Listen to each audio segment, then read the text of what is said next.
the methodology of what we are teaching and practicing, because you just said, we open up.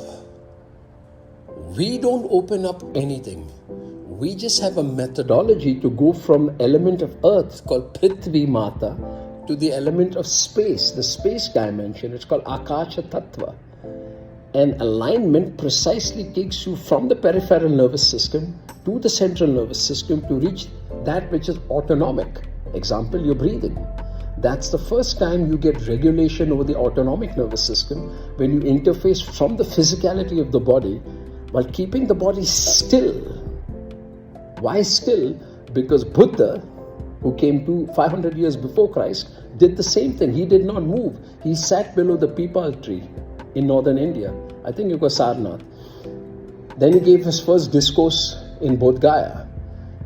Christ comes, walks the earth and says, be still if you want to know God. I'm sure Prophet Muhammad did the same thing. That's why all my Muslim friends in Bombay, whenever I went to Bandra, to the train station, they were on the ground, prostrate in prayer. So stillness becomes a necessary foundation for authentic opening of this energy that is within us. So the methodology to go from the earth to the element of space using alignment and principles of alignment opens up this space, and when the space dimension gets decompressed, the energy of life,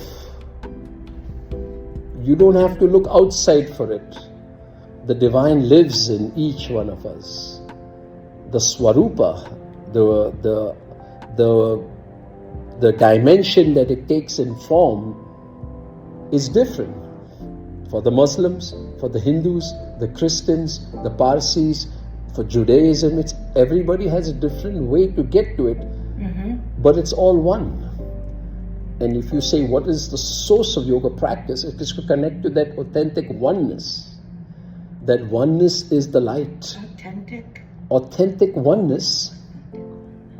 All the deities and all the gods that people worship all over the world have come from one source. In yoga, doesn't nomenclature that. You decide what it is for you. Because religion has always been debated to such an extent. It has caused so much violence in the world in the name of God. My God is better than your God. See the problem in the planet. So yoga practice is the one practice that's non-denominated. You follow your God, I follow mine. And stop looking on the outside, because Buddha, Muhammad, Christ, all the great master teachers, even Zoroaster, I'm sure, Azura Mazda, he looked within. They all looked within. Mother Teresa looked within. And for a long time, she herself felt the Lord had deserted her. It's called the dark night of the soul. The great spiritually advanced people always have reached points of being absolutely abandoned. And they are in a deep communion with this energy of life. For me, it's the Christ consciousness. So when we say I'm doing yoga, we have to stop making it like it's some gymnastics. It's not. America has, sorry to say, bastardized yoga, and now it's even happening in India. This is a spiritual wisdom science. It's not a gymnastic exercise. If you want gymnastics exercise, just go to a gymnastics class. Don't say it's yoga and do gymnastics. That's not what it is about. Whether you're having a challenge with addiction or you're having a challenge with your relational dimension of life, yoga helps you to endure things better. It may not cure everything. That's why there's a precise way to go from Prithvi Mata to Aprup, the element of water, to Tejas, element of fire, to Vayu Tattva, element of air, to reach Akash, the space dimension, where all the magic is happening.